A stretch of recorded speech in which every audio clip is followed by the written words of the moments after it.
Hi. Hey, how you Hi, doing? John. Hang on, let me turn up the volume here. How's everything? All good. How are you? Good. Good, good, good. Sorry, I'm a little bit late. I Don't just got worry. back home. I just got I had a late morning and I got to the gym later than normal and then I worked out and then I ran home. But anyway, how you been? Good? All good. Yeah. Don't worry about it, please. Yeah, everything good. Yeah. Great. Good to Great. be here. Great to see you Yeah. again. Yes, yes. But so what's new? I don't know. Nothing much. Oh wait, you're recording this? Yes, Okay. I'm already recording. Yes. Okay, good. I don't want to turn this down. I'm doing some transfers of some old cassettes Yeah. that I have. This is Patti Smith from 1977 at the Village Gate. Wow. Sounds like it. What are you doing with it? Or what were you? This is it. Well, what happens is when I was a younger kid, like, 17 or 18, we'd go to concerts and we'd record a lot of the concerts. Grateful Oh, Dead, yes, Tom Petty, this and that. So now I'm at a mode where I have boxes of these cassettes that I've never done anything with. So my new little pastime when I'm not working is I just transfer all these cassettes. okay. And what happened was a friend of mine from high school, Bruce, who's a wonderful person. He works in the movie business. He's very popular and designs sets for all the big movies. We used to go to concerts together. So I had lunch with him about 3 months ago in Brooklyn, and he hands me this bag, and it's like 20 cassettes that he has from back in the day. So now I'm starting to transfer his, and it's fun because this way now they're digital, and I can pass them out to people and trade, and you know what I mean, just let people hear them, Hmm. instead of them in a crate not being used at all. So anyway, it's just a fun thing I do when I've got like a day off or I'm not working. Today I got a very light day, so Okay, wow. yeah. So that's about it though. Sounds Yeah. amazing. Uh, So what yeah, else have you it got is. from those times? What Okay, let's go take a walk over here. we because we talked about so many I listened to a few earlier, also the inspirations you told me about. Oh wow. Yeah. So these are all my That's cassettes the that great I thing. have. All right. And so I'll read you some. There's Grateful Dead, yes. UK, yes. Springsteen, Queen and the Cars, the Records, Farm Aid One, REM, The Church, Hall and Oates Live, Live Dead, Farm Aid Two, Pink Floyd, Todd Rundgren, Tom Petty, Lou Reed Live, Uncle Tupelo, Cars. So it's and Roxy Music. There's just a ton of them. Oh my God. Wow.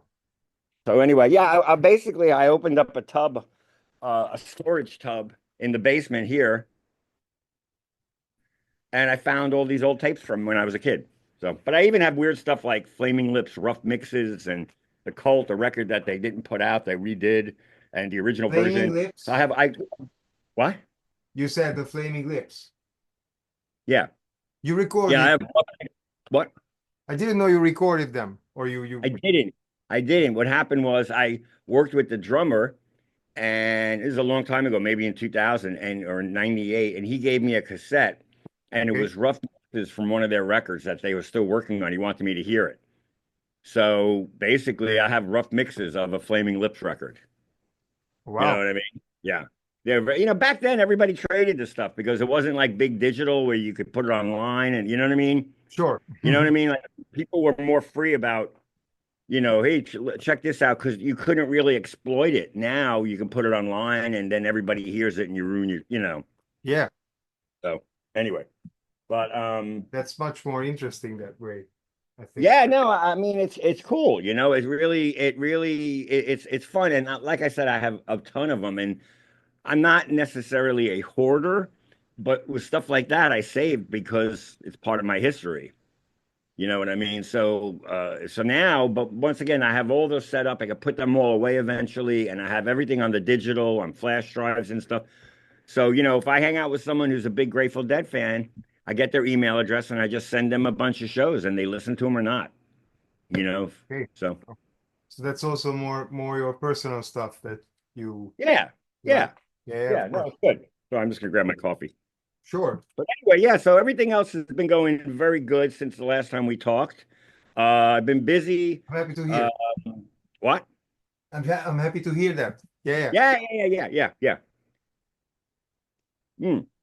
In fact, May gets really busy, and I'm doing a lot of traveling, and I'm talking to one or two potential artists, one of them in Belgium, about maybe doing their next record. So I may be coming out in July, Okay. coming to Europe in July, and oh yeah, I got a new pedal from Eventide, the Knife Drop.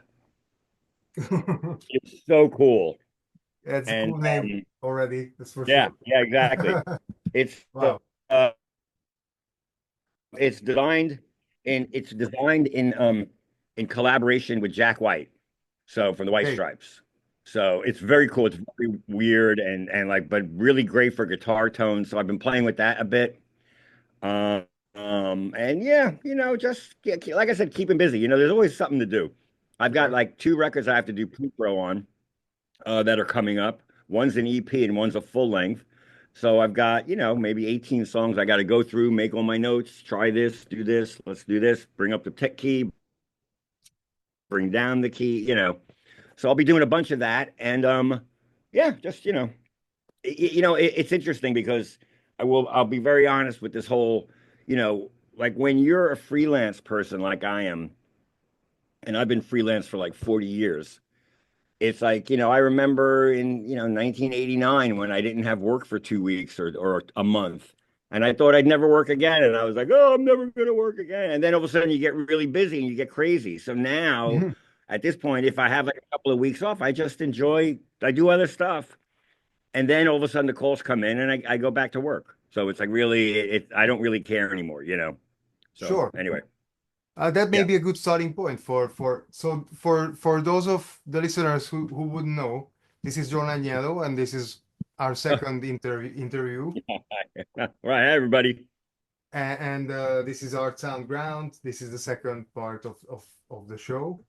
And yeah, we had a first interview in December, and now Right. we're back. And I've been actually thinking about this. That's good that you're saying that because I've been wondering. So those were, especially in the first decade, maybe that was mainly pretty much hit records that you've been working on. Yeah, yeah. I mean, there were some that weren't hits, but no, there's some that was between when I was the main assistant engineer at the record plant, I was the number one assistant engineer. I get all the primo gigs because I was the top man. Yeah, So a lot of them ended up being hits, and you hear them on the radio and stuff like that. And then when I started engineering, um, I started doing pretty well, but then in 92 or 93 was when grunge blew up, Nirvana, yeah, Dinosaur Jr., Soundgarden. Well, yeah, I'm in the middle of grunge world doing a lot of stuff. And like, I'm all over the place, busy, working with Screaming Trees, Dinosaur Jr., Tad, more stuff. So that was really busy too. But on the other side of the spectrum, was, I'll just randomly guess 1988 when I worked on commercials, jingles for about 4 months because I had no music work.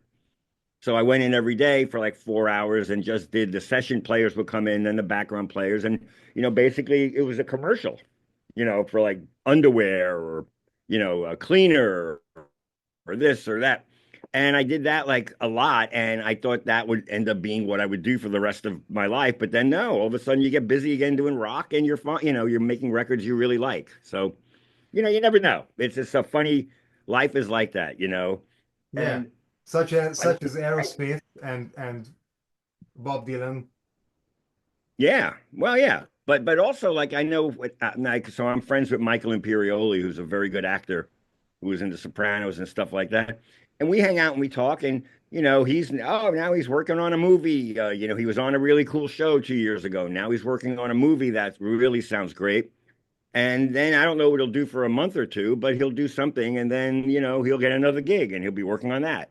Yeah, And so similar thing with him. with actors, and he's been around forever too, so everybody knows him, and you could tell, you know him by his face. Sure. He's very famous like that. So yeah, yeah. This coffee really feels good. So yeah, so and also once again, like the working from home thing, it changes the whole dynamic because, I'm working from home. I can just take an hour and do something else. I can do something for my wife who works from home. She's always busy. She's got meetings all the time. And so I run up there, I do the garbage, I get her lunch or do something. So it's not like I'm sitting around bored twiddling my thumb. You know what I mean? Of I'm course. always moving around and doing something. But yeah, Yeah. it works out great. So So and was it then, were you still freelancing then, or was it okay yeah, I went freelance around with all these 1986 major label, because with all the work for the major yeah. labels as well? So It was going that way. Okay, I didn't know what to. Yeah. well, in 1986, in 1986, I got on a plane from New York and flew to London, and I was there for 6 months. So I was there from October 26th to March 2nd. So 5.5 months, working with a band called the Outfield, just recording the whole record, 5 months. At that point in my career, I couldn't stay as an employee of the record plant because I was gone for so long. So I had to go freelance at that point. When I got back from that trip, I still worked at the record plant, but as a freelance engineer. You know what I mean? I couldn't be on staff anymore because I was gone for half the year. And they needed staff people who would show up every day. Yeah, So okay, anyway, that makes that a was lot the of end of sense. my yeah. So that was the beginning of me being freelance. But once again, it didn't stop me from, you know, the outfield, then the fix, then this guy, then Red Rockers, then this, and all these people I'm working on, Stevie Nicks, engineering for her or whatever. So yeah, it was fine. It was really great. But and also sadly, the record plant, the studio I started in, closed, I think in about 89. Like 89, it closed. They had financial issues. Hmm. So, that was a pretty much a bummer of a scenario. But, they had a great run. When I first started there, right before, they were pretty much one of the most popular studios in New York City, and they were crushing it. There was always someone, about Bruce Springsteen's down the hall. There's Stevie Nicks, there's Tom Petty, there's Bob Dylan. You know what I mean? It was just like Gene Simmons from Kiss. It's like, what? Go, stop, stop. I mean, I'm saying I know Anyway, what you mean, but I can hardly imagine that. But I'm sure. well, But but the I other can funny imagine thing, that. But here. yeah, but the other funny thing is, imagine that and being 21 and scared shitless. You know what I mean? Because all these people, you're a kid and you're looking up like, oh my God, you know what I mean? Like, oh my God, it's Bruce Springsteen. So Sure.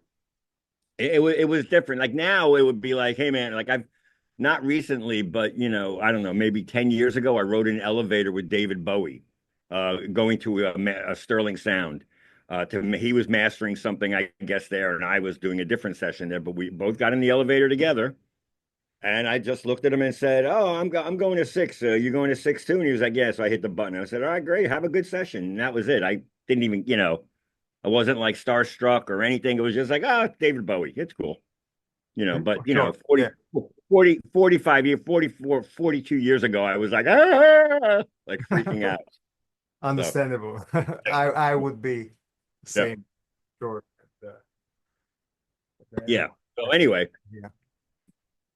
Um, so yeah, so that's pretty. I'm trying to think of what else. Like, there's also, apart from the music stuff, there's a lot of personal stuff going on. We became grandparents in last July, so our granddaughter's growing up and so cute. My older daughter is well, basically the second. congratulations. I didn't know that. Yeah, it's crazy. My older daughter is basically a freshman in college now. She's 19, so she's in college.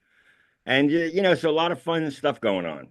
It's like all kinds of crazy, family stuff. And I go up to Brooklyn quite a bit to visit my mom, who's 97 in assisted living. Crazy. Wow. So yeah, it's always something going on. Super super busy, and I like it. It's fun. So Sure. I had a particularly good trip. Um, Last week I went up from Monday through Friday, but as I told my friends, I was like, well, I got to spend time with my favorite Italians because I was with my mother, my brother, my daughter, my granddaughter, all these people that are Italian, all the Italians in my life. So, it's Okay. very funny. Wow. Um, Anyway, well, what are you working on at the moment? Maybe. right now I am doing pre-production for a local band that I really like called Janus 414. And we're doing another EP. We finished one EP and it went so good that that we really did really good. Um Hold on one second. I just want to see one thing here. Sure. Ready, mix, design, letterpress. Hold on, I'm gonna be right back with you. Of course. Yeah, no. Huh, interesting.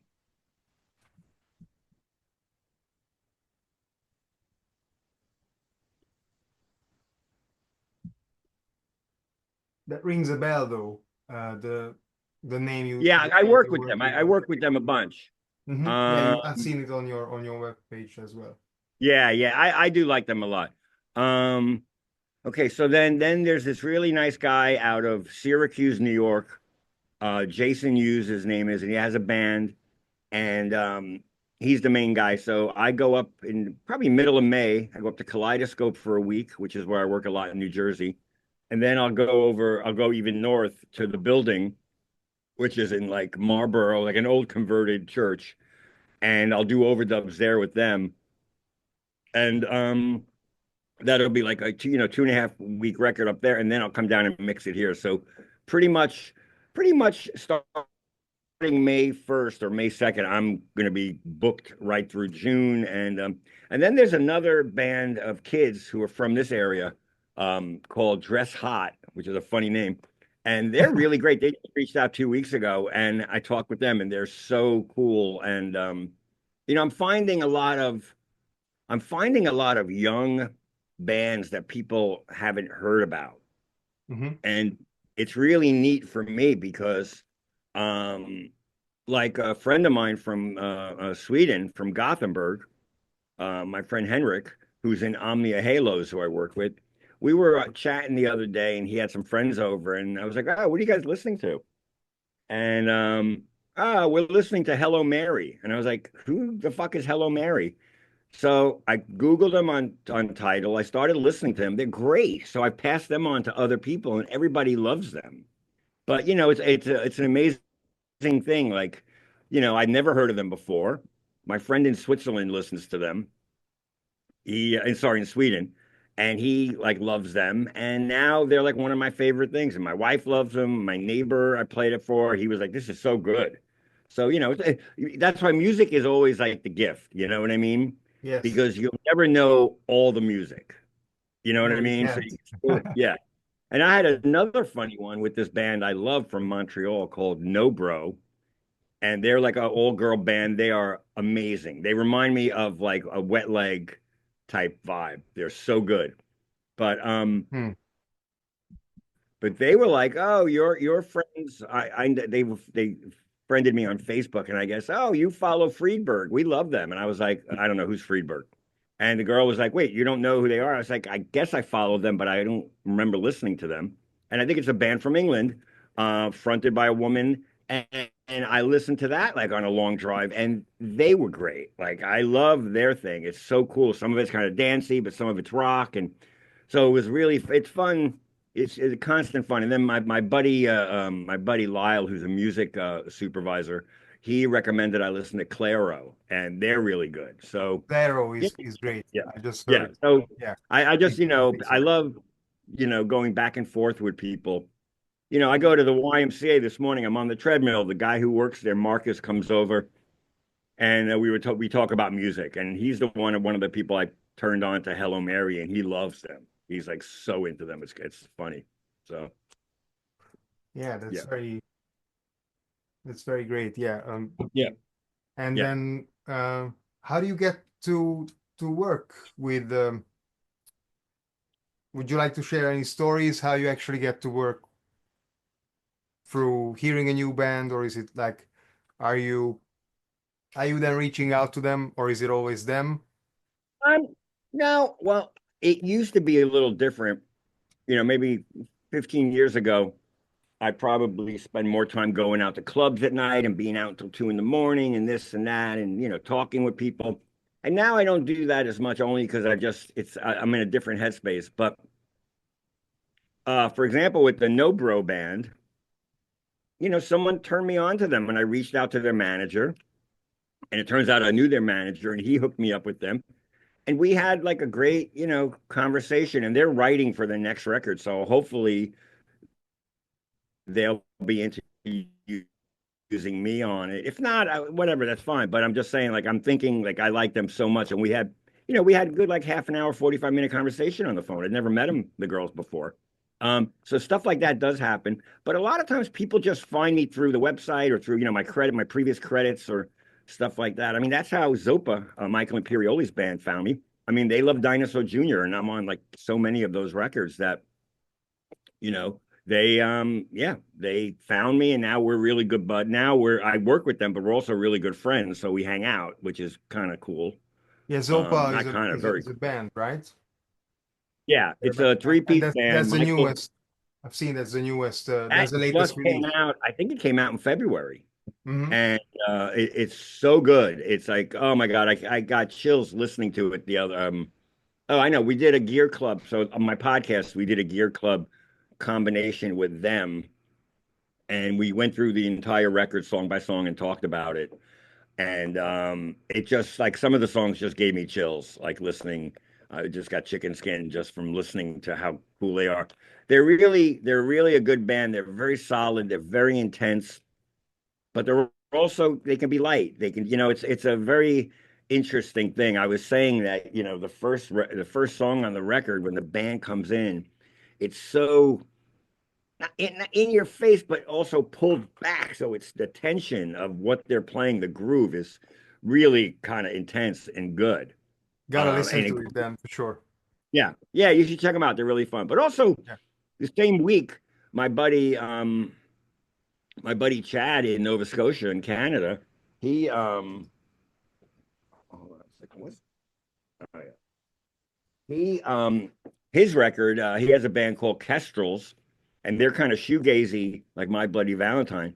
And his record came out like the same week. So I had two records like that, and then there was a band called Fair Panic that I did three songs with, and their stuff came out the next week.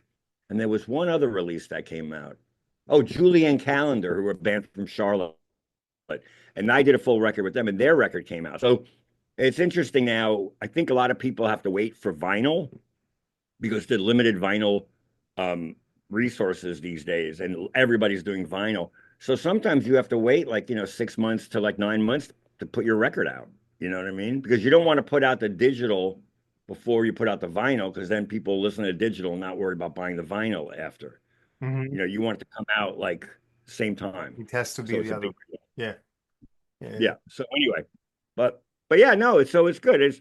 But yeah, people find me through the website, and also recommendations from other people. Like people will say, "Oh, John will be good for you for this," and I still have friends at the record companies. Chris from Domino is a really great guy, and we were just texting the other day, and we're gonna have lunch at one point. So he knows me. We've done like 3 or 4 records together, and I love his A&R thing. He's a really talented guy. So we'll hang out, and if something comes up to him, he might recommend me or something like that. So yeah, it is what it is. Hmm. Um, Before I would miss the chance, there are definitely a few things that I would like uh, to talk about. One of them would be definitely Bob Dylan, because there is not so much, especially which record or how many times did you work with him? How was it to work with him? That'll be probably the Yeah. first. Okay. Well, here's how it goes with Bob Dylan. So I end up working with him only on one song, "A Series of Dreams," which was the song that basically they used when they inducted him in the Rock and Roll Hall of Fame. Okay. That was the background music when he came out. And it was just the mix. So somehow it was for, I think maybe Oh Mercy, one of the Daniel Lanois records, and they never put it on the record. It was a B-side. They never added it to the record. It didn't make the record for some odd reason. And what ended up happening was we ended up having to mix it. But now this is the old analog days. So it's like on tape, you know what I mean? So you're not in the computer and you can't just keep it open the whole time. You know, you have to work for the day and print it, all the printing, and then, write down the console. But it's impossible to get it set exactly the same way. So I worked on it with Bill Whitman, who was one of my mentors, and Rick Yes. Chertoff. And we mixed the whole day. Bob was not there. He was in LA or the West Coast. Um, Sorry, who was and the other mentor? Because I just oh, Rick Chertoff Richard of and Bill Whitman. Bill He's Whitman. my Yeah. Rick Rick produced the first Cyndi Lauper record that I worked on. Okay. Bill engineered it, but then Bill started producing, and then I started engineering for Bill and Rick together. So, we did a bunch of cool stuff together. The Red Rockers record is called Schizophrenic Circus, and that's a good one from back then that we all worked on. But I was the engineer on that one. Um, oh, but anyway, so we got the whole mix together. We put it on a cassette. This is old school now. We put it on a cassette. We mail it to Dylan in LA. A week later, we get a call from the record company. The second verse lyric is we used the wrong track. Like there was a different track that he preferred the different lyric. Mhm. So I had to put the second verse back together on the console, go in for and it took me like a half a day. So we mixed the whole song in one day, and I did the second verse to match it up to the mix. It took me a half a day to do it. And I put the correct vocals in, made a cassette, sent it back, and that was perfect. Hmm. But so my yeah, I've never really hung with Dylan. I'm not, you know what I mean? I'm a big fan of his music, and my older brother is a crazy fan. My eventide older brother is a huge fan, like forever since I've been a baby. He's been a fan of his. Hmm. But no, so it was funny because a second, dumb stuff. I gotta do something over there for a second. But anyway, it's funny that yeah, I worked on him for 2 days and never really got to meet him. Although I would be probably once again, I would probably be nervous around him because he's a very polarizing figure. But Hmm. I do have friends like Chris Shaw, who's a buddy of mine who has worked with him a ton. And we actually Gear Club did a podcast, just an edited podcast, where we took all the people who worked with Dylan that we've had on the podcast, and they edited a whole thing together for like a half an hour, so you can hear Bob Dylan stories. So we did do that. Okay, gotta check that out too. Yeah, no, that's a good one. That's because the stories are really good. Hmm. You know, yeah, yeah. Chris Okay. Shaw definitely has some really good Dylan stories. Like Dylan has said things to him that are hilarious. Like in a Dylan way. You know what I mean? Yeah. Okay. So anyway, Oh, wow. Yeah. Um, so it sounds like it's been very different from how it goes today. so Definitely. different. It's so different, and also honestly, just in terms of like how many people make music now.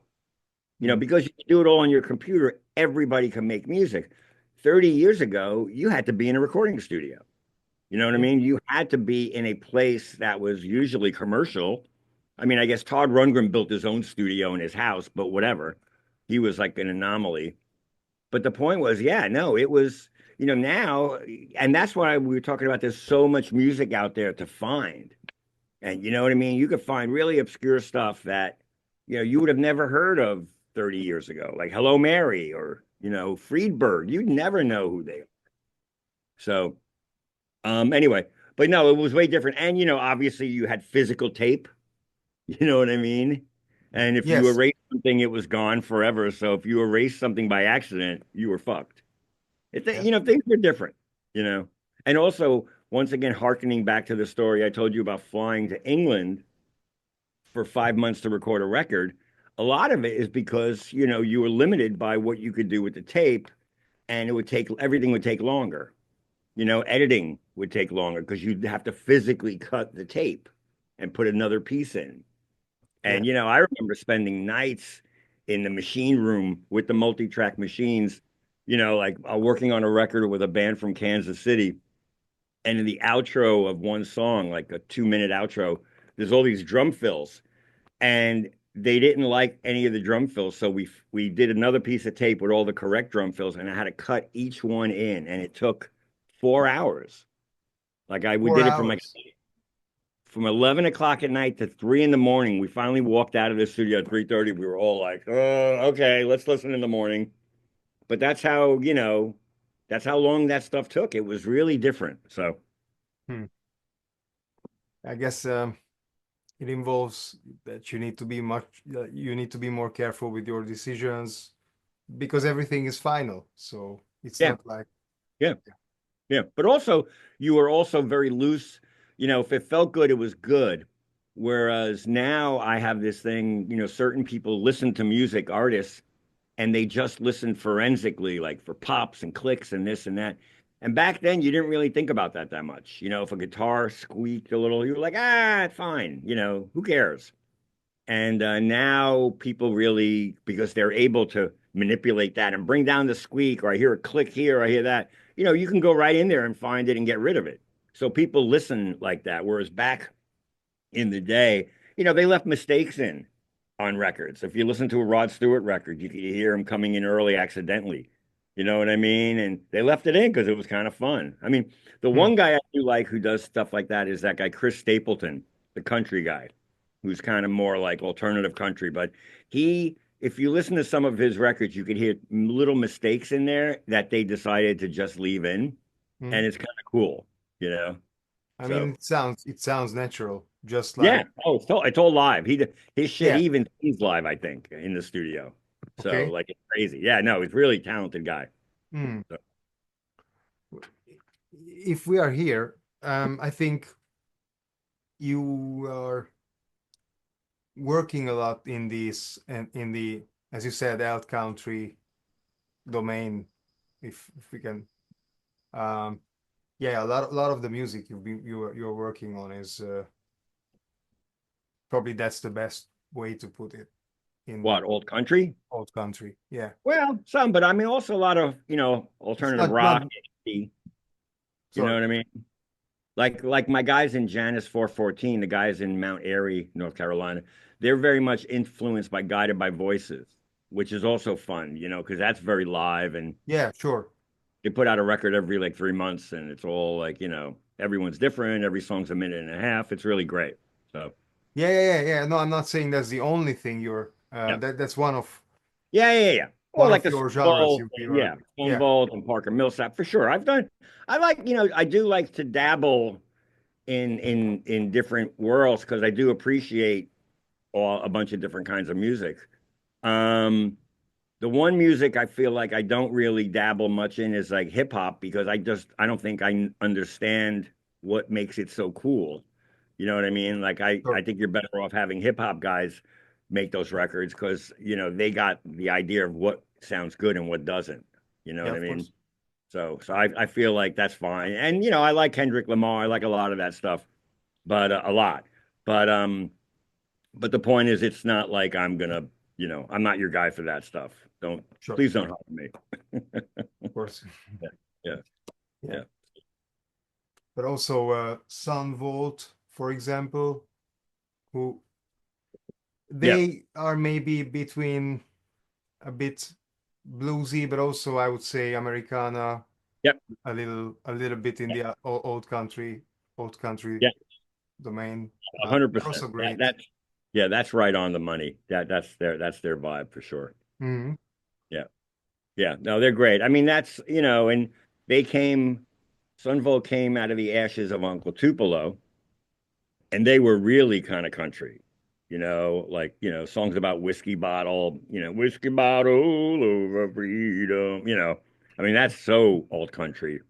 Yeah, It's like, yeah, with the fiddle, you know what I mean, and the slide guitar, it's a pedal steel. I mean, that shit's good. So, yeah. yeah.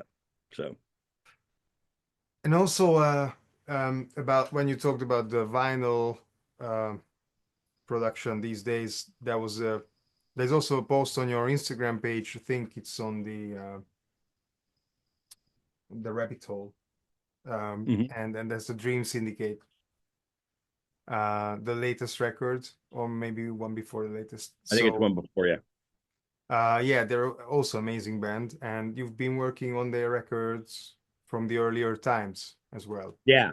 Yeah, I'm 65 now, and I believe my 40th birthday I spent at Mercury Lounge in New York City. Steve Wynn from the Dream Syndicate was playing, and we had just worked together on a record. And I just invited a bunch of friends down to the Mercury Lounge and said, let's, we're going to celebrate my birthday at the Steve Wynn show. And it was really fun. And then after he went off, we all came and hung out. And it was just a really fun 40th birthday for me. Mm. And I had family come out, my brother came out and stuff like that. So I know Steve over 30, yeah, about 30 years. Hmm. Similar with Dino. You know what I mean? With Dinosaur Jr. Yeah, maybe Steve 25 years, I know. But yeah, Okay. we started working on solo records, and then he got Dream Syndicate to get back together, and then they brought me in for a couple of records. That was really fun. And I that's the thing with me is I like working with the older guys like them because they've been around forever. But then I like working with the younger kids too because they're just fun. So for me, it's like I don't really care. I'm as happy working with 20-year-old girls like in Horse Girl or like 60-year-old guys in the Dream Syndicate. Who cares? It's all fun. And it's all music. So, you know, Both records are great though. The Horse Girl record is as well. yeah, they're Both fun. I both like their records are new great. record too. They are very interesting in how they come up with songs and stuff, but their new record, which I didn't do, I think Kate LeBon did it. It's cool. It's got some really cool shit in on it, and I'm a big, I'm just a fan of theirs. They are great. They're great Yeah, me kids. too. Yeah, that's really cool stuff. Actually, both of those bands were. I've just seen a documentary on YouTube. I think yesterday, with the band Wilco has. It's called. I'm forgetting it now. Solid Ground. No, Hmm. Solid Sound documentary, Oh, okay. and it's in an old town in the U.S. And actually they kind of helped a lot to them by contributing with this festival, which is every 2 years. The Oh, I've Dream heard of that. Syndicate was Right. playing on the first one, which is Right. yeah, you know about the documentary, you know I about know I don't know about the documentary, but I know about the festival. I've heard of the it. festival. Yeah, they Yeah. were there. The Dream Syndicate was there. I think not the last one, but the one before, because I just looked the lineups up. Horse Right. Girl was playing too, and Yeah. just a lot of old country, a lot of Yeah. your vibe. Is Yeah, yeah, yeah, amazing yeah. music. That's great. I mean, that's Yeah, all these people got to do something.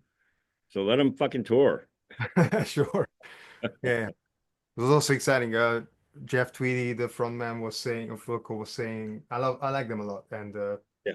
he was just they were watch. There was a scene in the documentary when he's watching them perform the Dream Syndicate, and like that was to his biggest surprise that they were coming because Oh uh, wow. like 25 years earlier he was listening to one of their first Yeah. records and how influential it was to them.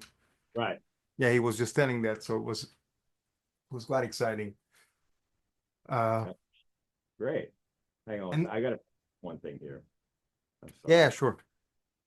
It's just annoying.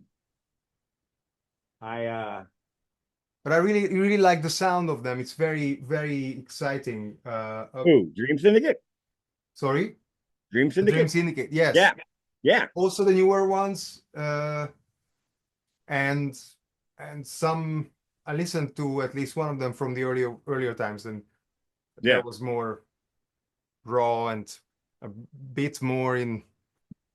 I mean that's gonna be stupid, but a bit like Talking Heads to me. I know they're from Los Angeles and it's not the same, but a little bit this the way of the way they have speak and have sing. It's a little bit, yeah, yeah, yeah, yeah, yeah. yeah, their musical approach maybe.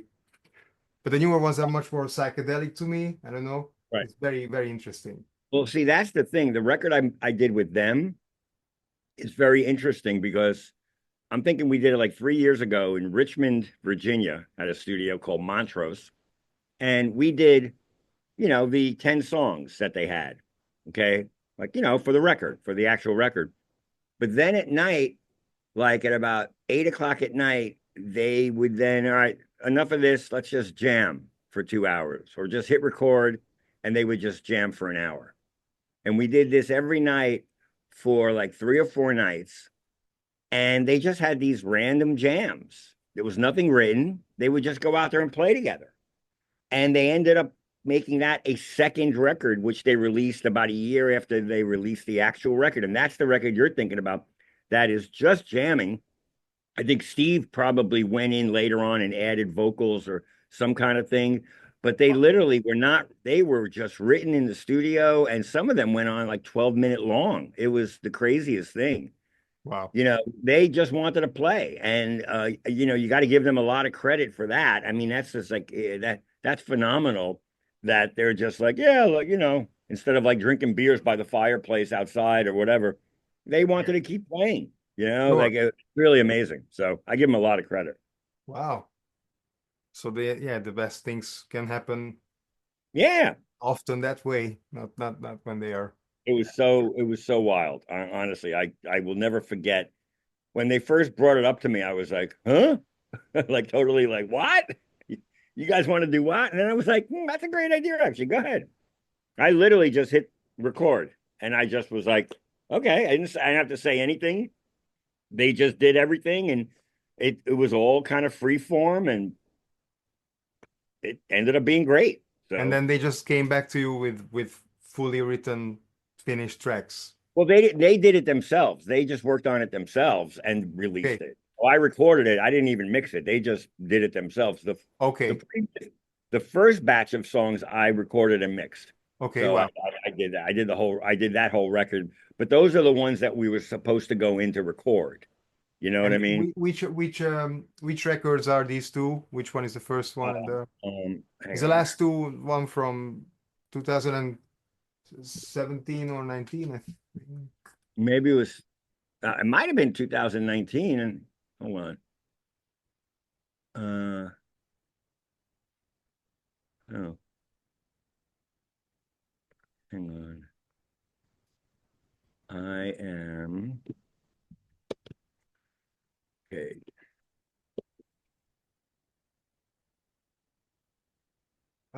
Ultraviolet Battle Hymns Yeah, and that's it. True Yeah, Confessions. yeah, That's a new one. yeah. That might be the jam record. That's a jam record. Hang on. Of course, this isn't working for me. My computer. This won't. Wow. Huh. I can't believe I can't figure out Wikipedia. It's so stupid. No, no, don't worry because the other one No, I before know. is The Universe Inside. Yeah, yeah, Is that the one? Yeah. yeah. So basically, I think the universe inside was the one with the record, with the music, and then Ultraviolet Battle Hymns is all the jam stuff. Mm-hmm. Yeah. Yeah. So So, anyway, but that was like fun. Yeah, for sure. hmm. Yeah. And So much. also, sorry, No, this is so much sorry, go fun. ahead. No, that's it. No, I didn't want to interrupt. No, I was saying it was just so much fun doing that. Like that was an experience, a great experience. Sure. Yeah. So, but yeah, and like I said before, it's like everybody in the band, including Steve, are all like super wonderful guys. So even just hanging out with them was fun, and they like I would wake up in the morning and make some of them breakfast and we'd have just like really good breakfast and they were like so, it was just natural fun. We just and then we'd let's go in, let's go work, and then they do a lot of great shit and then it was time to jam at night. So Yeah. yeah, I missed that place. That was a good studio. That is a good studio. Yeah. Montrose, Which studio was it at? it's called Montrose Sound, and it's in Richmond, Virginia. Oh yeah, Richmond. Yeah. Okay. Because that's where, Steve did a lot of stuff in Richmond over the years, and he's friends with a lot of musicians from there. Hmm. So that's a good destination for them to go. Yeah. Yeah. Yeah. So yeah. Um, that's another thing you mentioned in 89 was when they were about to close uh The record plant. the Yeah. record plant. Yes, and so there are many records you've been working on since then. Was there like a period of time in your life when you were just always like you didn't have a fixed place, but you were always going from studio to studio, or is it? Yeah. Yeah. What happened was, I mean, they were just different studios. And also, honestly, I've been known in my career to travel a lot. You know what I mean? So I'm the guy that goes to Europe, or I'm the guy that goes to LA or Seattle, or so or even up to Woodstock, for example, Woodstock, New York. So because I've been that traveling guy, it's not just New York. I just work at a lot of different places, but I have, my favorite studios. I mean, there's a great studio in Gothenburg. Um, um, yeah, it's wonderful. So it's owned by Calais from the soundtrack of our lives, the bass player. It's wonderful. Svenska Gramophone is called. Spencer And yeah, and they've got a great Neve console. They've got multiple rooms, so you can do overdubs in one room, and you can have a session in the other room. It's in a really cool warehouse building. He's a wonderful person and I have a ton of friends in Gothenburg, so it's like always a good hang. Like they're always visiting or going, it's just I love that town. But I've also worked in Norway. I've worked in England, I've worked in France, I've worked in Belgium, Spain a lot in Spain. My friend Paco, who lives in the south of Spain, he has a great studio and we're really good friends for like, once again, like 25 years or more. Um, but anyway, but in the New York area, yeah, there were like a few places I would really like to go. Like the Magic Shop in Manhattan was wonderful. They closed, unfortunately. Water Music in Hoboken was phenomenal. And you'll see a lot of credits on a lot of records I've worked on are either Water Music or Magic Shop. And they both closed. And since then, the place I go to now quite a bit since 2018 is called Kaleidoscope in Union City, New Jersey. Really great room. Jeremy, the kid there, is the engineer. He books the place. He's phenomenal. We get along really good. He knows exactly what I want to do. So it's never like, he gets it. Um, but then there's other places, there's places in Brooklyn. There was Headgear. There's Cowboy Technical, which is still there. Um, yeah, so I would definitely go to different studios, but you kind of pick a studio for what you need and what you can afford. You know what I mean? So, Headgear was a little cheaper, so I'd work at Headgear for the real indie stuff. And they Hmm. still had a good room, it wasn't like a huge room, but it was neat. Um, but yeah, you figure it out. And also, like I said, I'm going to be traveling up to Marlboro in May because Jason and his band, they're from up there. So we're going to go down and do tracks at Kaleidoscope for a week just to get all the basic tracks done because that's a better place to do basic tracks for me.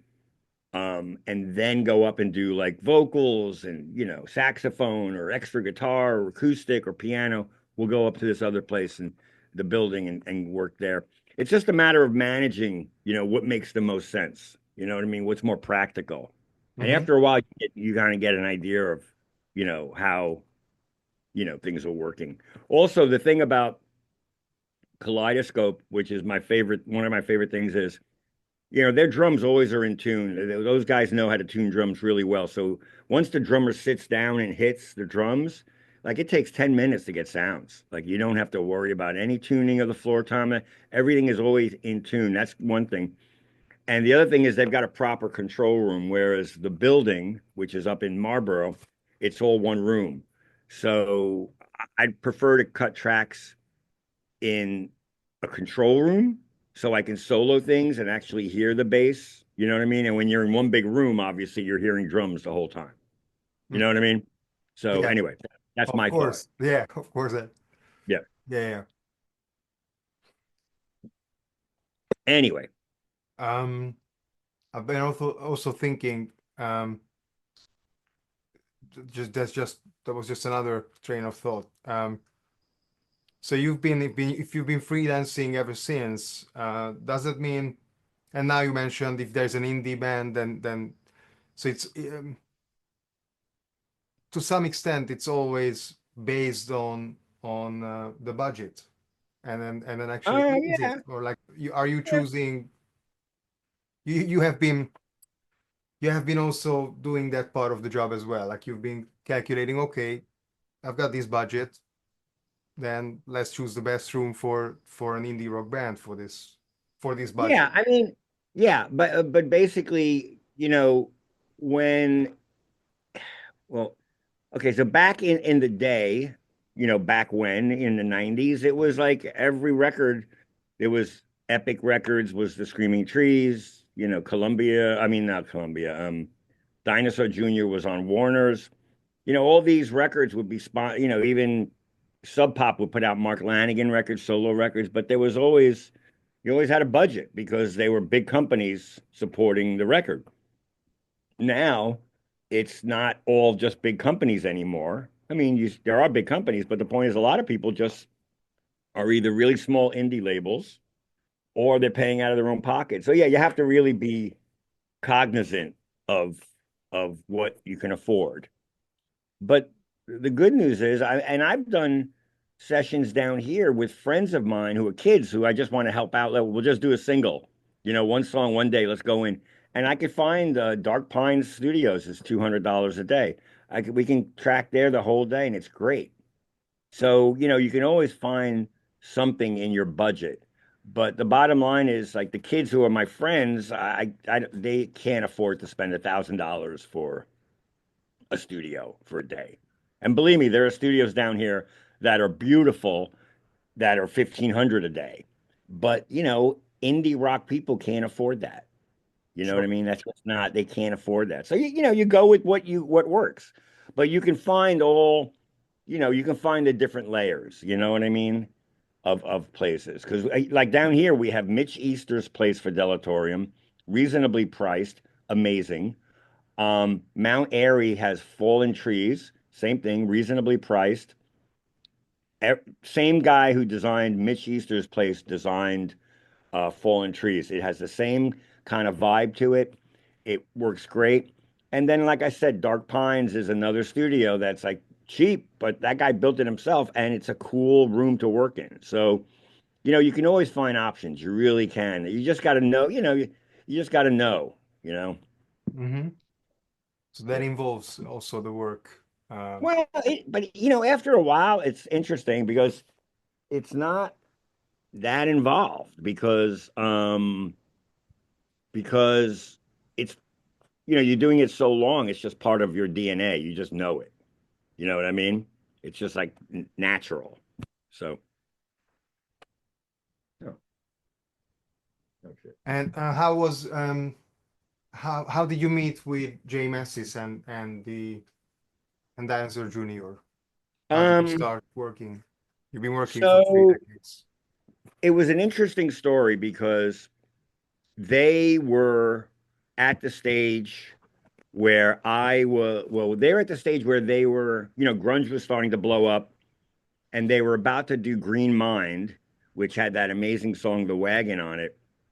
And they decided they were Great going to record. jump, yeah, they were going to jump from a small label to a big label, to a major label because everybody was doing it. Nirvana was on, something Soundgarden, Alice in Chains. They were all on bigger labels. So they had a meeting at Columbia Records, which is where my mentor, Rick Chertoff, was an A&R guy. And they brought me up. Columbia Records had me come to the, not to the meeting, but just come and greet them as they were before the meeting. And, I was a young kid. I had long hair. I'd made, good sounding, successful records. And they were like, basically, Columbia was like, and if you sign with us, you could work with John here, who does a lot of records for us. He's a great kid. He loves music. He loves you guys. He's a fan of your bands. And so I met them and I talked to them for like 15 minutes. But one of the members of the band also at that point was a guy named Don Fleming. And so they had the meeting with the Columbia Records, but didn't like the Columbia Records vibe. So what ended up happening is they decided to work with Warner's. They signed with Warner Brothers, and basically they remembered me. And when they made Green Mind, I didn't do it, but they were thinking about maybe getting it remixed. So they asked me to remix it. But then at the last minute, Jay decided he wanted to remix it with the guy who recorded it. So that was it. They finished it. And then pretty much almost immediately after they finished the record, someone from Warner Brothers reached out for me and said, Jay would like to do the next record with you from top to bottom. Wow. That was without it. That was Where You Been. Mm. So, we met, we went up to the studio in Dreamland and we had a great time. He was funny. And in the beginning, he didn't say anything. So I didn't know. But as we got, more and more comfortable with each other, he opened up a little bit. We ended up having a good time. And then the other guy who was in the Dino at that point, very briefly in Dino, Don Fleming, he left Dino and went on to produce the Screaming Trees record, Sweet Oblivion, but asked me if I would engineer it for him. Mm. So I went from this one meeting working with Screaming Trees and then Dinosaur Jr., and it changed my life crazily for the rest of the 90s. I was just working on so much grunge stuff, and it was good. It was really good. I worked on a bunch of records with Don. Um, there was one record that Don was supposed to do that he ended up not doing at the last minute, and it broke my heart because it was one of my favorite bands ever, Teenage Fan Club. And yeah, he was supposed to do, I forget that I think the record is called 13, but he was supposed to do that. I was going to engineer, and then the last minute the band pulled the plug and said they wanted to do it themselves. Mm. So I was heartbroken. So yeah. Yeah, I'm sorry for that. Well, I'm still a fan. I mean, I love them. They're so great. So could we say that's what actually um yeah brought you a little bit into the direction of indie in the 90s, like these two records? Yeah, I mean, but I was doing indie stuff in the zeros too. The bottom line was, which was a very good thing, was that I was always working. If I wasn't working on a record labels like a Drive By Truckers or Kurt Vile or I don't know, the Hold Steady, but I was still working on stuff like indie stuff that people were, smaller type records, but I was always working. That's the thing. I'm kind of a workaholic in a sense. I mean, now I'm not as much because now I'm just like chilling and having a good time. But the point is that I'm notorious from going from one record to the next. You know what I mean? And I did that, for a very long time. So, I did all kinds of stuff. And once again, I said earlier, it's like sometimes when you have friends you want to help them out. So, you give them a really good deal. You know what I mean? And you just help them out to make music so they have good stuff to do. So, it's always good to help out the kids, I call them. But, they're usually friends of mine, you know. Mm-hmm. Yeah. So, Wow, sure. Yeah, that's a good habit to keep on working from one to the from one record to the yeah, other. I I mean, guess. I mean, for sure it is. once again, like I said, you do it when you can, and then if you get like a stretch of like, a slow month, you have a slow month, don't worry about it. Just whatever. It Yeah, doesn't matter. Yeah. sure, it So happens. yeah, yeah. So, but yeah. Earth, Wind and Fire, Well, I uh, mean, and Aerosmith. These two, uh, if you wouldn't mind, we yeah. need to Well, hear Earth, them. Wind, and Fire was a 1 day affair, 1 day of overdubs at not Electric Lady, at Hit Factory. And it was a particularly odd session because we were recording Sly Stone from Sly and the Family Stone. He was adding backgrounds to one song. And he Sly was, and yes. Robbie D. That No, it wasn't that. It was Sly Stone. He had a band, okay, Sly and the Family Stone. They were a very okay. famous soul band. And he was like the legendary guy, except he was a little bit of a nut job at that point. And he had bodyguards and he was in a world all his own. It was pretty wacky, but he was great. He sang the backgrounds. He played saxophone. He played keyboards, not saxophone. But that was just 1 day with him. And like I said, he had bodyguards, and it was a trip to see these guys like walking around packing guns. You know what I mean? Yeah, it was Wow. bizarre. But he was great, and he would That's even intriguing. he would be like, we'd be, he's like, all right, I want to do a part here. I'll tell you when to punch in. And I'd get to the section and I'd punch in the record and I hear him say punch onto the tape. So I'd have to erase that.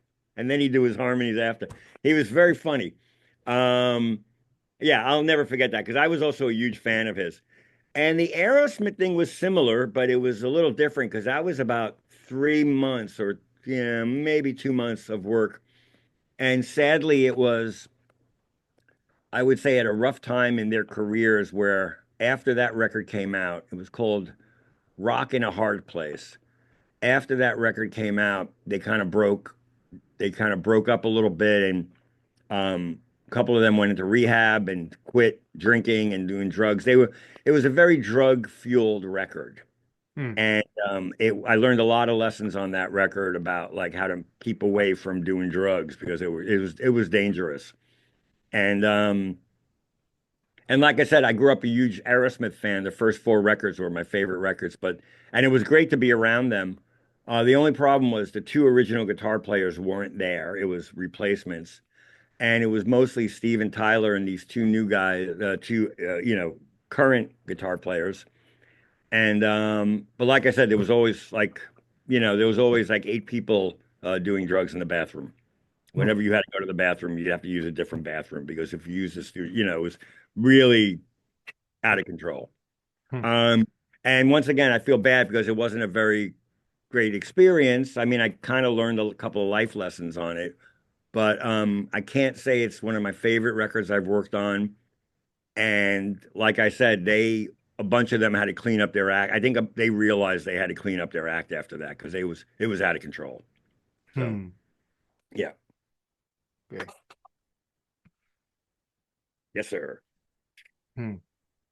Yeah, Um, sorry. no, no, no, please. Yeah, the outfield was the record called Bangin', the one you mentioned that you Yeah, traveled. that's the one in England. Yeah. Yeah. So that was their follow-up to their first one, which I co-mixed in New York. I didn't record it, Hmm. but um, but yeah, we went to London to record, and we were there a really long time. I just remember like our wives flew over for Christmas because we were going to be there for the whole time. So we took like a couple of days off for Christmas and New Year's.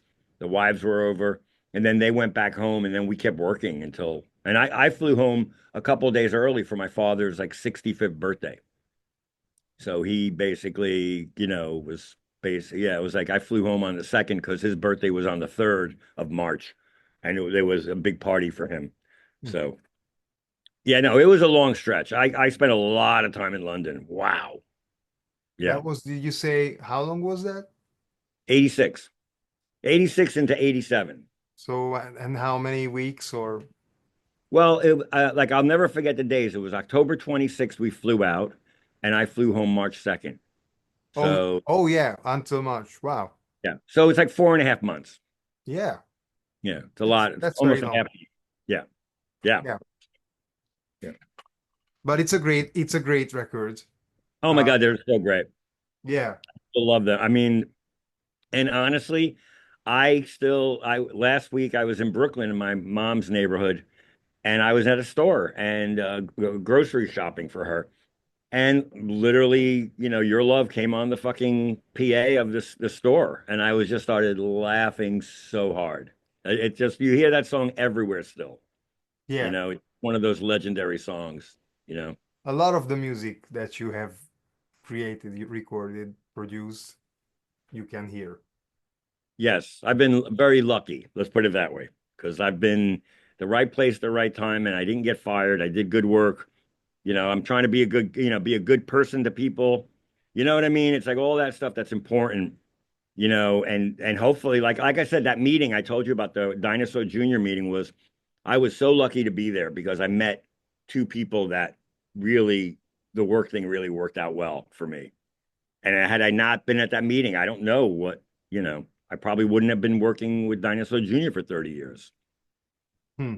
Think about it. So Probably that's not by coincidence that you met them as well. So no, I was invited up there to meet them, but yeah, the point was if these people were like, no, you know, that wouldn't have happened. So yeah. Yeah, it wasn't coincidence. I was definitely invited up for sure. now of course, which yeah, Yeah.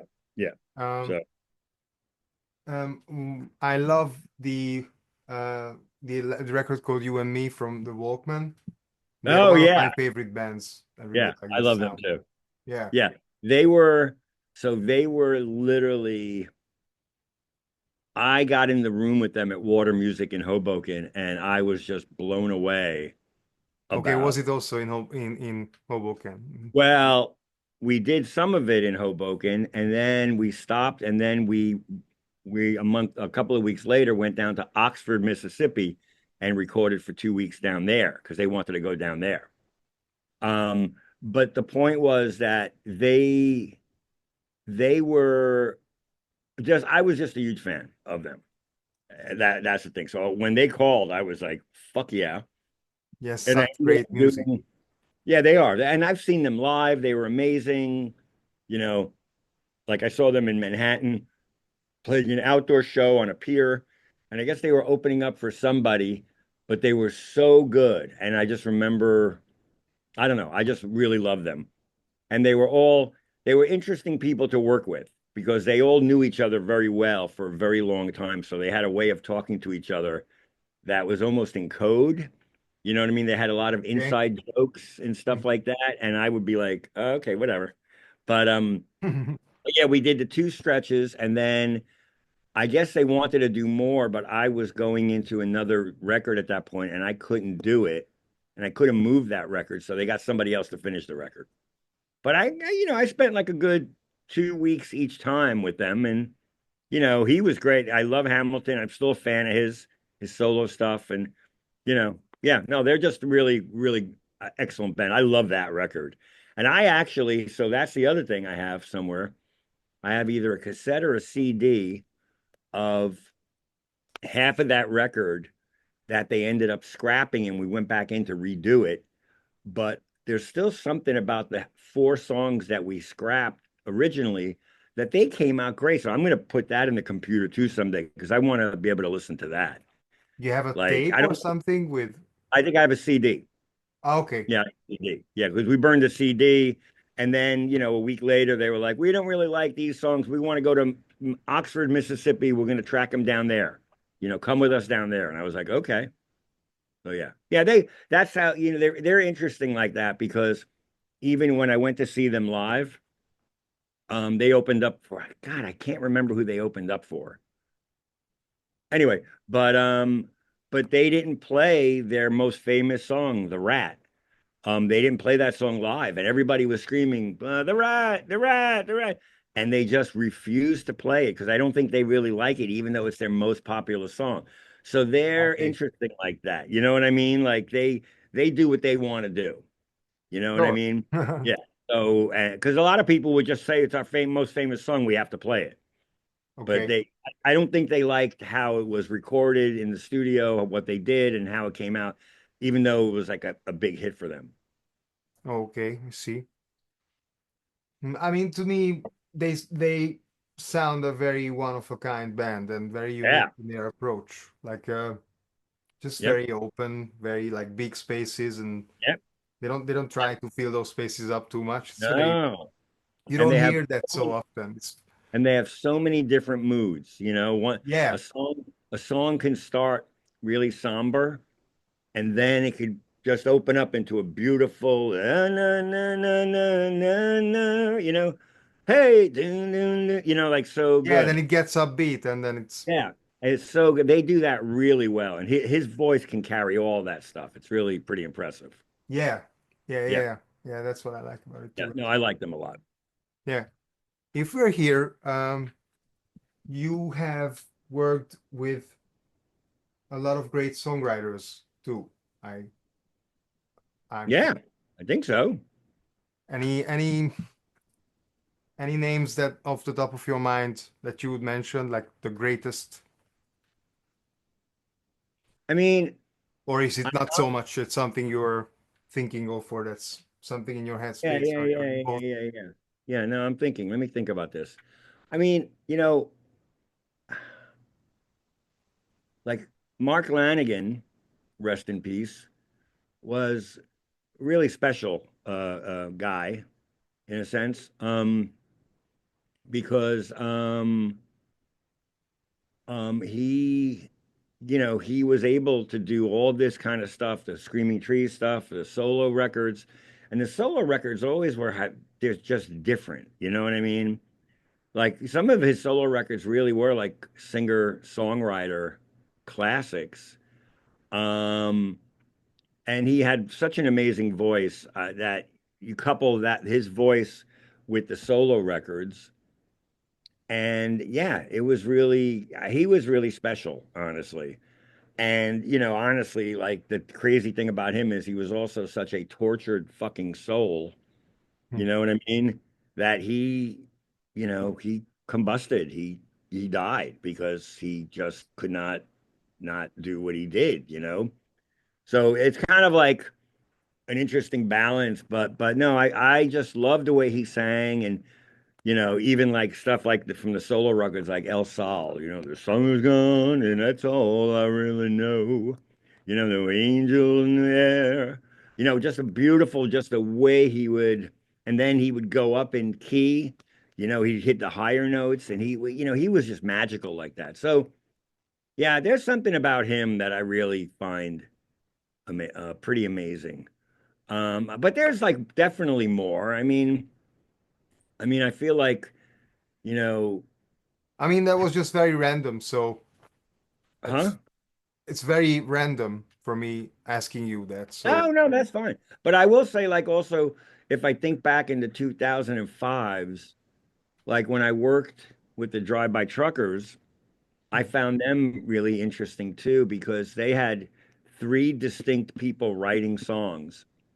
Patterson, Mike Cooley, and then Jason Isbell. And if you look now, Jason Isbell, you know, left the band at one point, got sober, and then literally now is a huge star in this country. And he's great, by the way. I've, seen him at the Ryman and, whatever. But they were interesting because they were three different songwriters.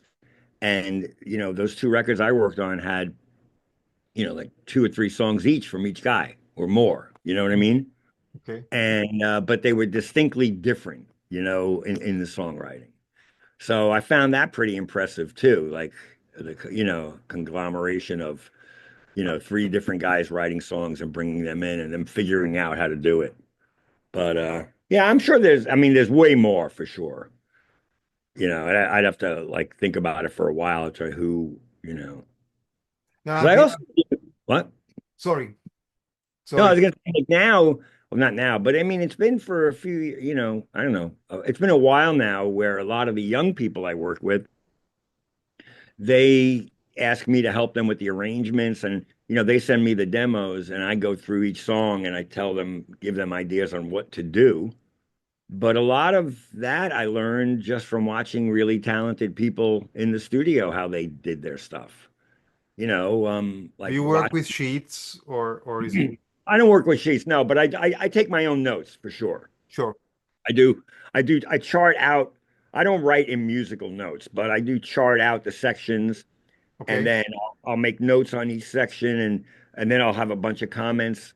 But what I was going to say is, it's like almost like, for example, watching Red Cross in the '90s when I worked on Phase Shifter. Phase shifter. Yeah. I watched them, how the two brothers like figured out the harmonies, and it made me think about harmonies in a way I hadn't before. And so then, like moving forward, if I'm driving around listening to music in the car, I'm trying to sing harmonies with that music because it makes me think about harmonies now.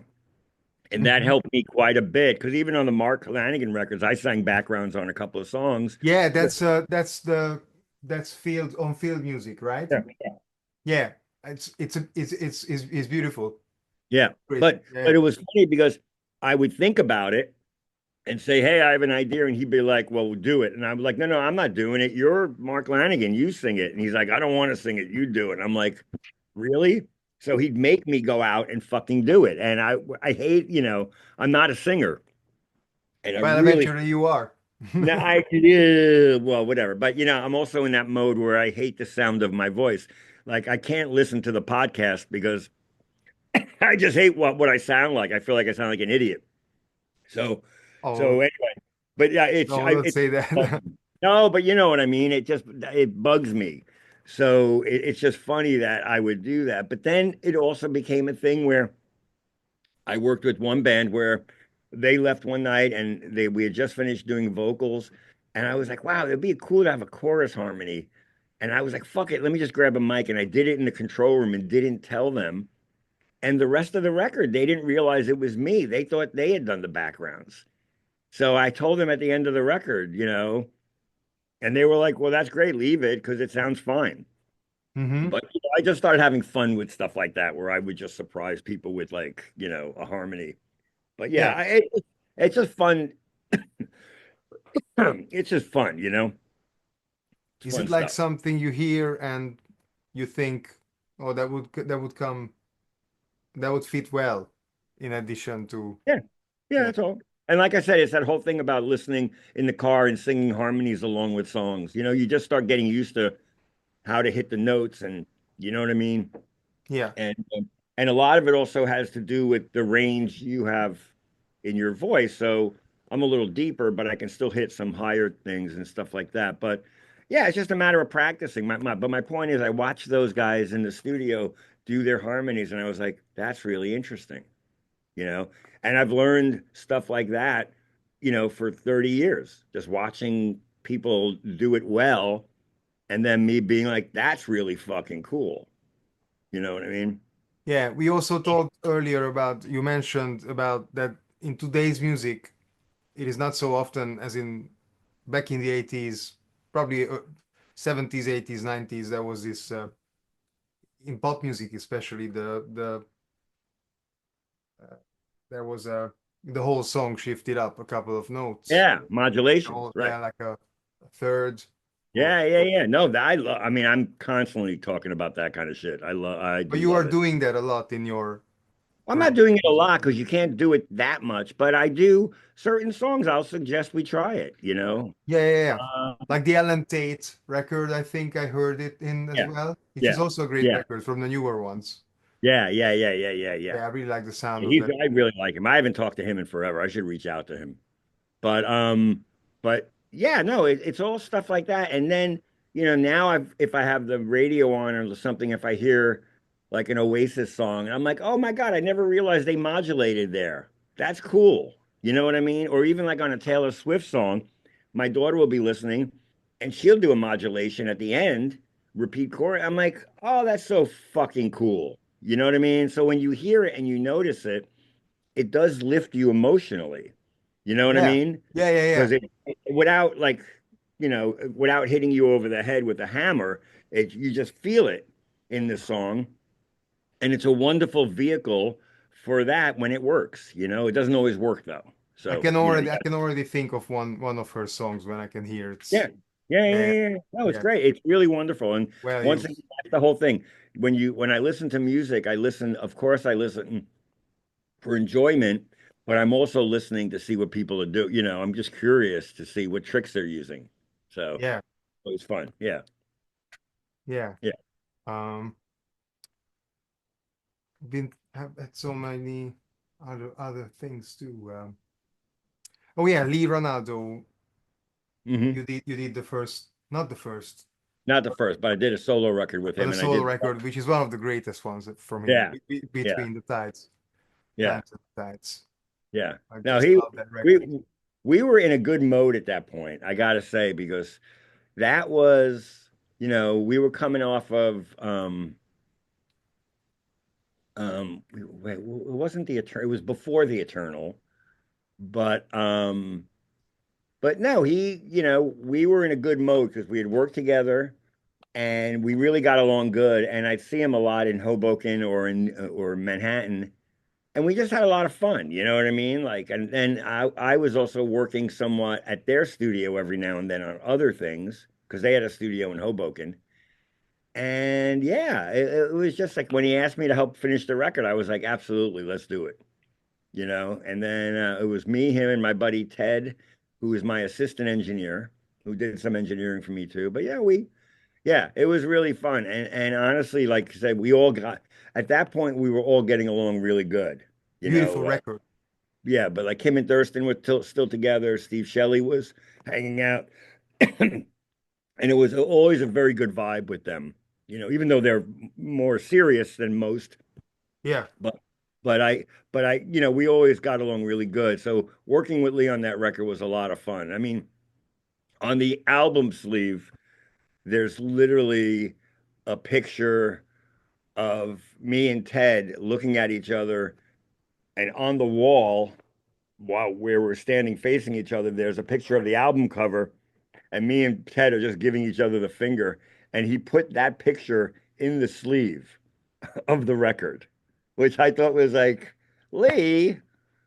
I But didn't. it's I don't have. Yeah, I don't have it on a physical record, so I yeah, okay. didn't. I have it on the physical. I have it inside, but it's just so funny that he did that, and it ends up being a great picture. I love it. It's so funny, but Now you I know have that to get the physical record. that's the whole. But that's how much fun it was. You know what I mean? And he's a great guitar player, and he's got a great thing. And honestly, like he steps away from Sonic Youth, and he's a different guy. I think so. I think Yeah, so. and I Yeah, like that too. You know what I mean? It doesn't yeah. sound like a Sonic Youth offshoot. It's a whole different thing. And No, not I, at all. Yeah. yeah, In so Sonic Youth, I think you can hear when he's writing, yeah, obviously, because everyone is writing for his own when they right, are the singers. right, right, But right. yeah, Yeah. yeah, on that record, and also I heard a couple earlier as well, and the later ones they are different because he's collaborating with this guy from Spain, Barcelona, I Oh think. yeah, yeah, yeah. You're right. You're right. Yeah, Yeah, very different stuff. very different. Yeah, you're right. I remember when he did that too. We were all like, "All right, cool. That's But I've seen you've been also working on that record, Electric Trim. yeah, yeah, Yeah, yeah, yeah, yeah, yeah. There was a yeah, a very little bit. interesting. I just wanted to mention there was an interesting like a documentary I saw about the record. Oh really? But sorry, yeah. Oh wow. Yeah. But Interesting. that Where did you was see that? sorry. Where did you see that? That was Electric Trim. I think on Amazon Prime. Like I Okay, somehow. I got to look it up. Yeah. It's very interesting. Hmm. Yeah. Yeah, I'm trying to think. Oh, I know. Yeah. So about a month ago, there was a band from Athens, Georgia called 5-8. The two numbers, 5-8. 5'8". And yeah, and they put out a documentary about their history. Um, and they sent me the link, and I worked on one of their records. And it's it really interesting thing because there's like a lot of backstory about the band. They almost broke out, but then they didn't, and a lot of mental issues in the band and stuff like that.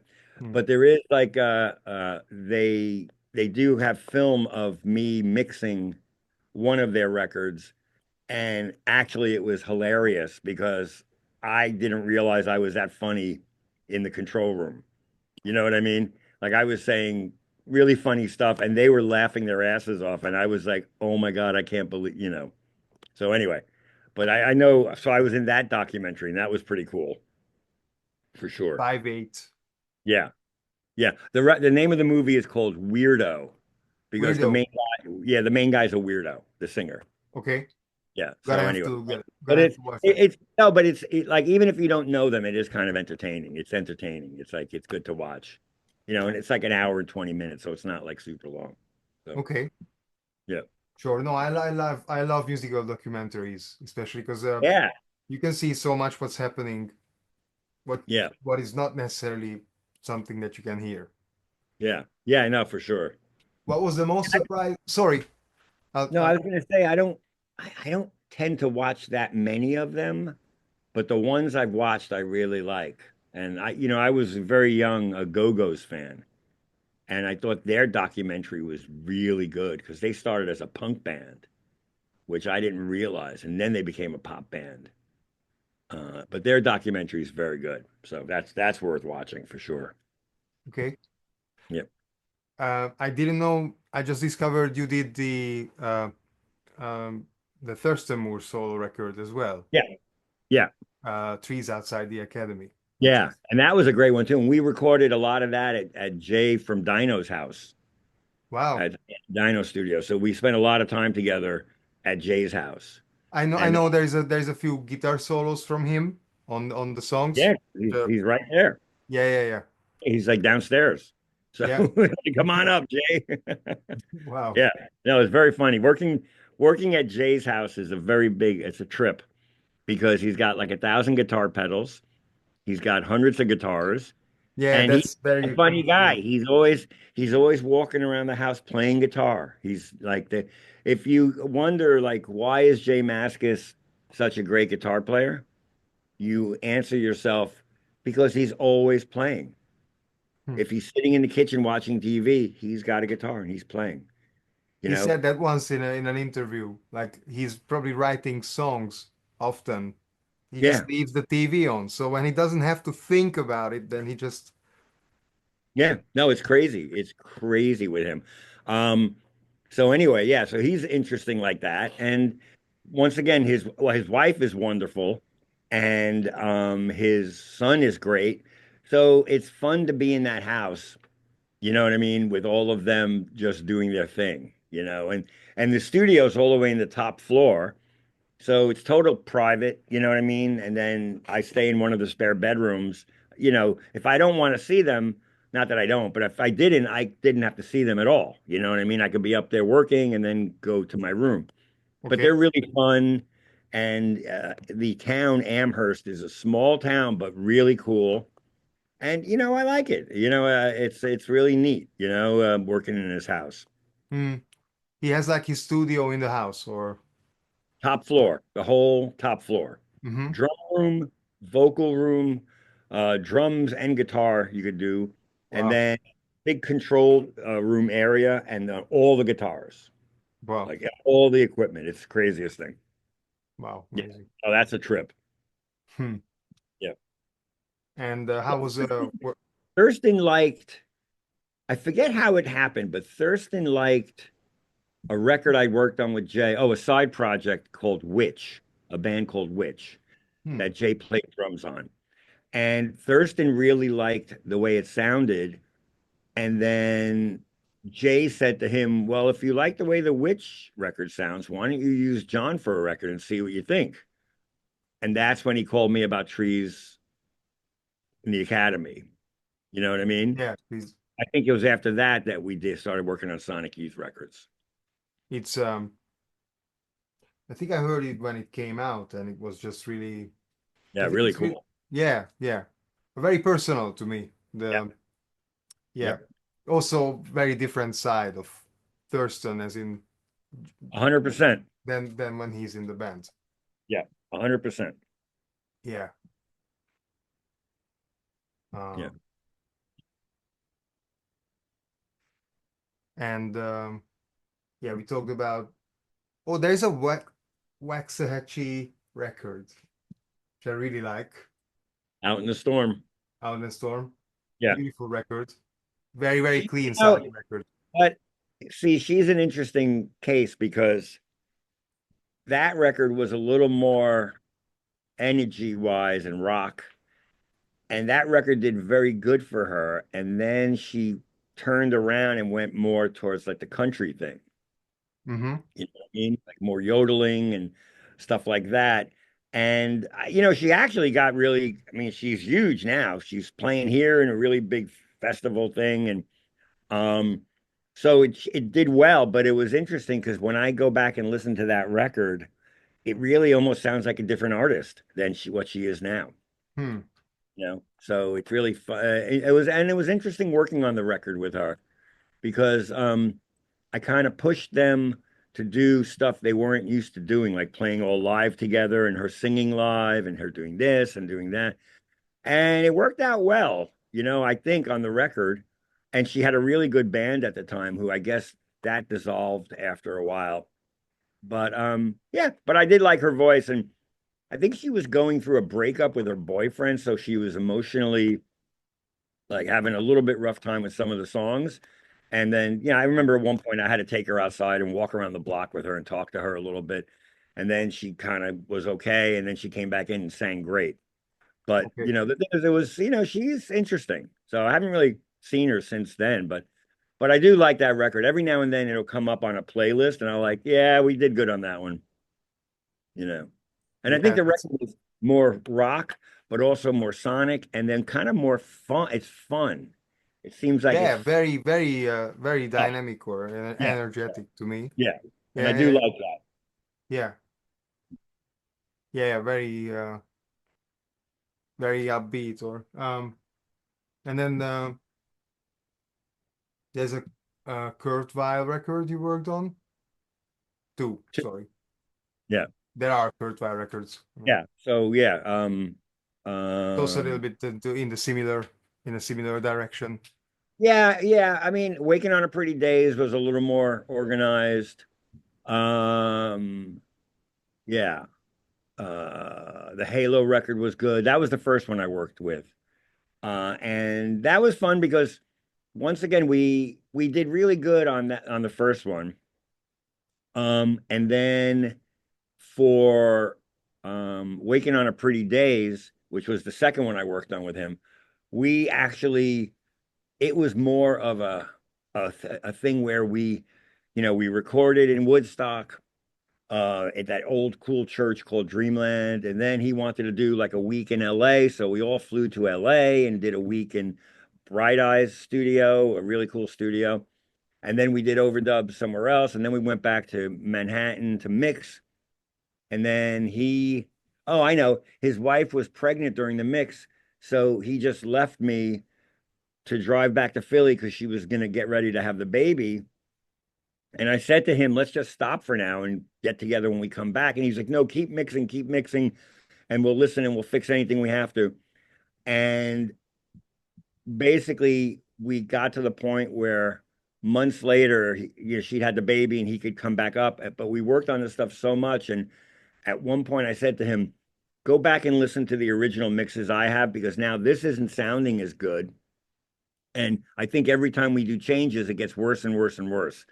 Um, and he took a week off. He went home and listened to the original mixes and came back and said, you're right. Hmm. Let's go in. I just want to do little things to each song, nothing to change them. We went back in for another week, just did little things, and that's the Hmm. record. It worked out great. But he did, I was glad he listened to me because I think he was over analyzing the songs so much that he was kind of making them not sound as good, you know? Yeah, there is that point when you are just. Yeah. Yeah. No, I've seen other artists do it too. And it's like, no, dude, you got to stop. Please. Mhm.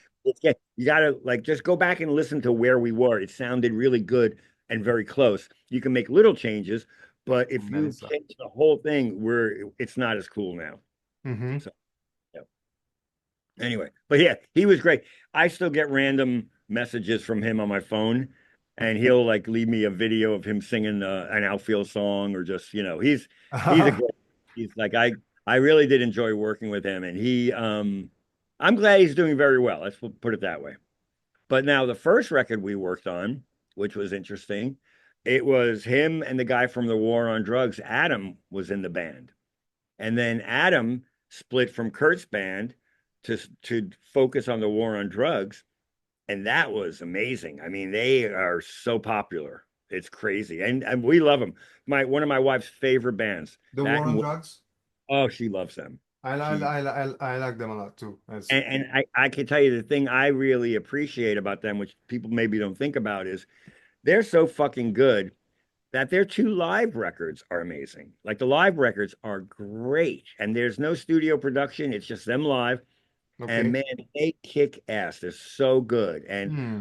just drive around listening to the live records, to be honest, because they're so good. I gotta listen to that. Yeah, they have two of them. Okay. Yeah, yeah, to them. Really great. Yeah. So I can imagine. I didn't see them live. we I saw them once. would They love were to. amazing. I'd love to. Yeah, you did. Yeah. We saw them down here outdoors, really hot night, like in the summer, and it was hot up there on stage, and he was saying that he was talking about how hot it was, but they still kicked ass. It was like really amazing. Well, Yeah, that's how it has to be. I know. But it was so funny. Between every song, he would take a second, towel down, and and then he'd talk a little bit just to like get his energy back up. He's like, "Yeah, really hot one tonight," and we would all be like, "Yeah," and then they'd kick into the next song, and he was amazing. It's like it was just so funny. Yeah. Yeah. Um, there are a lot of things I mean, I don't know how much time you have. I don't want to take all your afternoon. I mean, I'm I'm very getting. happy to we could talk in another 2 hours. I know I have I lots of questions, but I don't want to. right. The only thing I would Maybe you say is, let me know how much time you have. yeah, let's do until 1 o'clock, Yeah, and that'll be 2 hours. Because I still have to go upstairs. I have to go to the store sure. and I need to get like a bunch of different things. Like I have a medication that's ready, and Of then I course. So that's my not like car, yeah, it's not like we are. right. My car needs windshield wiper fluid, which I've been ignoring, and I have zero gas in my car. I got to go get gas. So I got a bunch of errands to do. So we'll talk until 1, and then if you want to do another one in like 2 months, we'll do another one. Of course, I'd love to. Yeah, Yeah. yeah, Yeah, yeah. sure. I'm really enjoying it. Yeah, yeah. Yeah. And I'm sorry I'm doing this other stuff, but No, no, no. I'm not realizing you're doing anything else. I thought it's I got it all figured out now that it does it itself. So, but um yeah, yeah, yeah. No, no, no problem at all. yeah, but the Kurt Vile records were a lot of fun, I gotta say. And he's one of a kind. I'll say that. mm, Like, he's really an awesome dude. mm. And, um, yeah, no, Yeah, I it just seems really cool. oh my God, he's so funny. He really is. Mm. So let's see. Huh. I've seen you work a few times with the Kills, which are also another Yes, great band. Very, yeah. very And one of a kind they, band. oh my God. So I think that was Very eccentric, or yeah. yeah. I'm thinking that was 2000, the beginning of 2005. Yeah. And we worked at a place in New York City called Sear Sound, which was, I think it's no, it's still there, but it's a legendary studio. And one of my favorite studios to work at. But I loved them because, well, first of all, here's how it goes down. I meet them. Okay, we're going to do this record. They're vegan. Okay. So I it's didn't know. like, okay, so now, but I looked at my assistant TJ, who I've worked with, a great guy, and I was like, "Dude, we're vegan for this record," and he was like, "Really?" And I was like, "Yeah, let's just do it. It'll make everything easier, right? It'll make eating and ordering food easier. You know what I mean? If we just eat like them, and we're in Manhattan, so they could find good vegan stuff. So I think, spent 2.5, 3 weeks. And even I would go on days off, I would go home and not eat any meat or, or dairy or anything. I was vegan and it was really fun. And that was one aspect of the record. The other aspect was Jamie, the guitar player, was amazing. Like he was so funny, and he'd have us laughing the whole fucking time, like laughing hysterical. He was entertaining for sure, Hmm. and she was fantastic, and they got along really well. I don't think they were a couple at that point. I think they were previously a couple, but then they separated, but they still worked together well. But she was wonderful, and my buddy TJ, the assistant, had such a crush on her. Like the whole time he was crushing on her. And I was just laughing at him because I was like, "Oh my God, you're so funny. You're like you're but he was great. We're still good buddies. He's a great guy. But I love that record. And then Domino, I guess in the last year or two or something, they just released that record. They had it remixed, but they released my original version and the remix version on two vinyl. So you can go Wow. out and get that. And that's really interesting because I do like the remix sounds good. Um, it's a very famous mixer guy who did it. And hold on one second. Sorry, I'm just being a dork. Yeah. Anyway, very famous mixer guy did it. What's his name?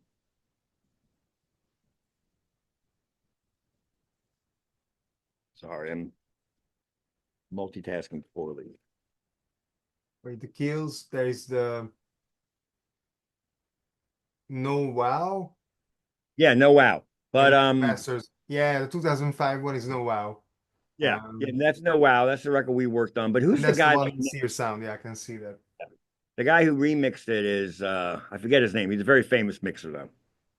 So but Yes. anyway, yeah, so that was kind of, I see that's another one. I just really enjoyed working on that record. They were so much fun to work with. And I'm, I don't know, it's just lucky to be able to hang with them and kind of have fun.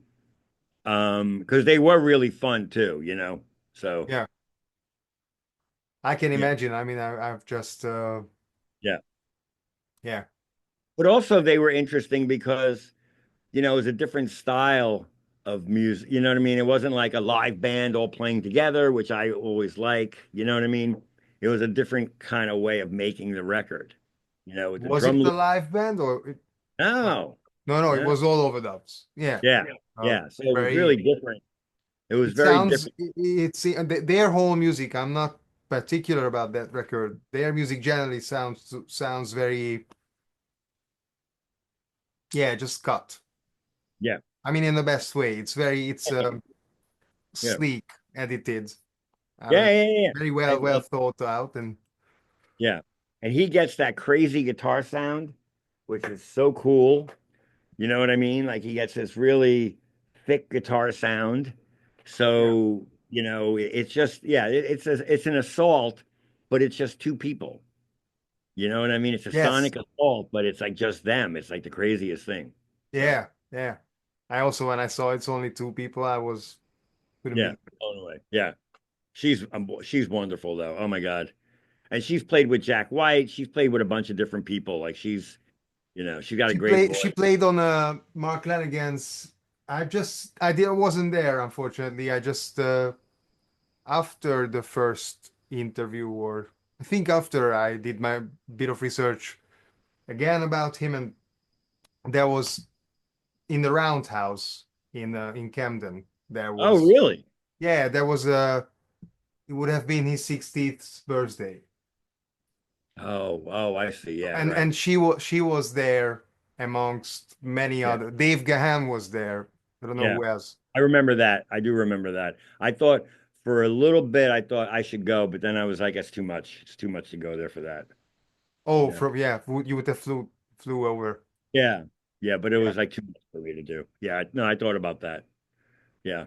I mean, honestly, I joke around with people, but like I really did. There was something about him that was really special to me, but at the same time, he was kind of crazy, you know, physically, throwing stuff at me and kicking me in parts of the body, which I don't want to bring up.